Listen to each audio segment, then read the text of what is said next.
Good morning, everybody, and welcome to Rebuilding God's Temple. I pray that all of you are blessed by being a part of this channel. This is all for God's glory.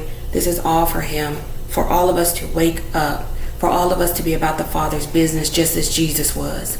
You know, Jesus did so much for the Father that it was not able to be recorded because He did so much. He was always about the Father's business. Now, in between, He had to rest, but at the same time, the Father was on His mind. The Father was on His heart. And He should be on our minds and He should be on our hearts. Engraved, actually. So, y'all, we're going to go ahead and jump into Nehemiah 1. And then I'm going to break down what is happening in this chapter. What can we learn from it? And what do we need to begin to start doing now to rebuild God's house? Okay? Nehemiah 1. These are the memoirs of Nehemiah, son of Hakaliah. In late autumn, in the month of Kislev, in the 20th year of King Artaxerxes' reign, I was at the fortress of Susa. Hanani, one of my brothers, came to visit me with some other men who had just arrived from Judah. I asked them about the Jews who had returned there from captivity and about how things were going in Jerusalem.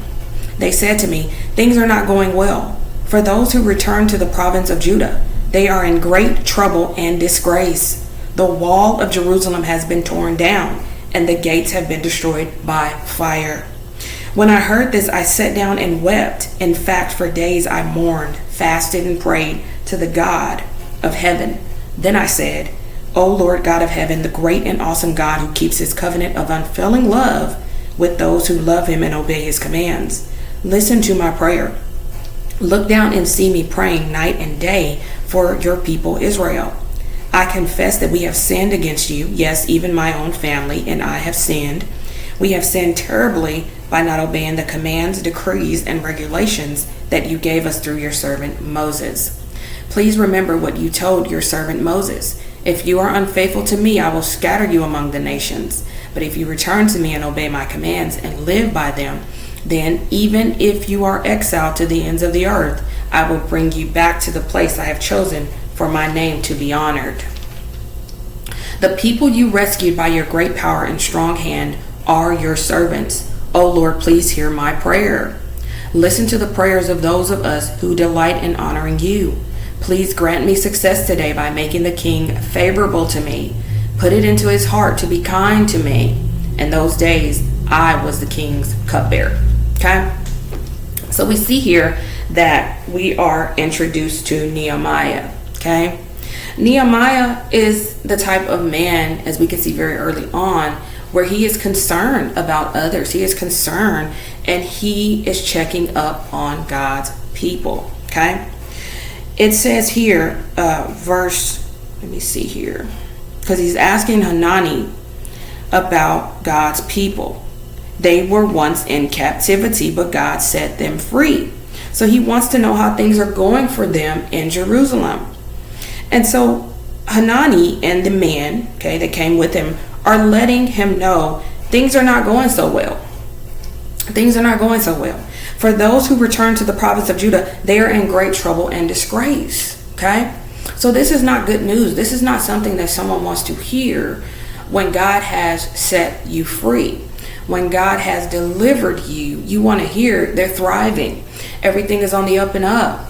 Wow, God is doing mighty works in these people's lives, right? He says here, the wall of Jerusalem has been torn down and the gates have been destroyed by fire. Okay? So what does that mean? I took some notes here, y'all. When the wall of Jerusalem has been torn down. Okay? That means that it's left them vulnerable. Okay? It's left them weak. There is no protection anymore for God's people. Okay? That means invaders can come in. Enemies can come in and control and possess the land. They're more susceptible now to ridicule, humiliation, okay? There's a lot that can happen when you are not protected, when you don't have any walls, okay? So no walls also means stolen goods, disrupted trade, and poverty, okay? There could be a lot of robbery, thievery, right? These are the issues that can come. Sorry, y'all, I heard some ringing in my ear. These are the issues that can come, okay, when you do not have those walls up. So we find here that a city without walls was considered shameful It was a sign that God's people were not restored. Nehemiah actually called it a disgrace, and it signified a broken covenant relationship and unfinished restoration. So just because God sets you free, it doesn't mean that now you forsake him. It doesn't mean that now you go your way and do what you want to do and you forget about his house. You forget about praying, worshiping him, right? Continuing to remain with him, and he'll remain with you. And so we see here that when Nehemiah hears about this, he finds out they're not protected. Okay, the walls have been torn down. Okay, anybody can just come and go as they please, take whatever they want. Enemies can just come in. Okay, it says, when I heard this, I sat down and I wept. He wept, y'all. So he is crying out for the people of God. He says, in fact, for days, okay, not a couple of hours, but for days, he said, I mourned, fasted, and prayed to the God of heaven. We need to go to God now more than ever. Do you see the state of this world? Do you see what is happening in the United States of America? Listen, y'all, I come on YouTube and I'm constantly seeing somebody has unalived somebody else. Children are unaliving their parents. People could just be walking down the street and somebody just shoots them, setting each other on fire. It is so much destruction. It is so much evil in the United States of America, y'all. It is a lot going on out here, and it's only getting worse. It's only getting worse. He said, O Lord God of heaven, the great and awesome God who keeps his covenant of unfailing love with those who love him and obey his commands. So there is a covenant of love that God has for those who love him and obey his commands. Okay? He says, listen to my prayer. Look down and see me praying night and day for your people Israel. Okay? God can see that Nehemiah is praying. God can see that he's fasting. God can see that he's mourning. God can see that he's weeping. Okay? He says, I confess that we have sinned against you. So not only is he fasting, weeping, crying out to God, he's admitting his sin. He's admitting that I, even my own family, have sinned against you. He says, we have sinned terribly by not obeying the commands, decrees, and regulations that you gave us through your servant Moses. Now we are under the new covenant. Okay?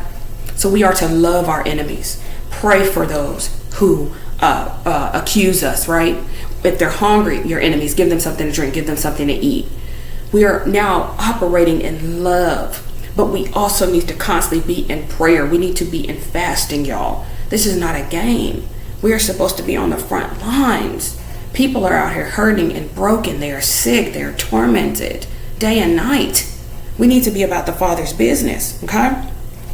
He says, please remember what you told your servant Moses. If you are unfaithful to me, I will scatter you among the nations. We know that when you are unfaithful to God, when you put anything before God, when you are disobedient, hard-hearted, you want to do whatever you want to do, he's going to give you over into the hands of your enemies. There is no protection for them. There is no protection for them.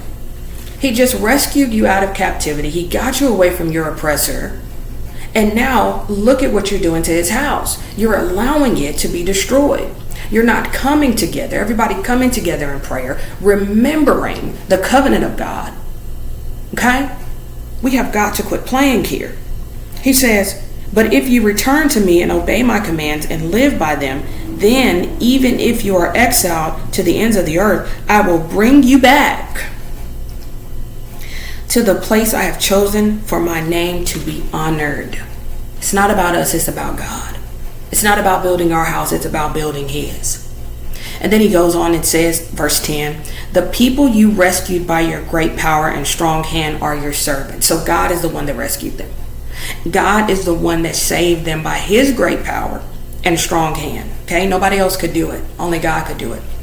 He says, verse 11, oh Lord, please hear my prayer. So he's begging, like, God, please hear me. Please hear me. How many of you have been there where you're like, God, please, I'm in need. I need your help. I cannot make it without you. This is too hard. I don't understand what's going on. Y'all, we need to be crying out to God like ever before. We need to be crying out to God. We need to be rebuilding his house, his temple. Okay?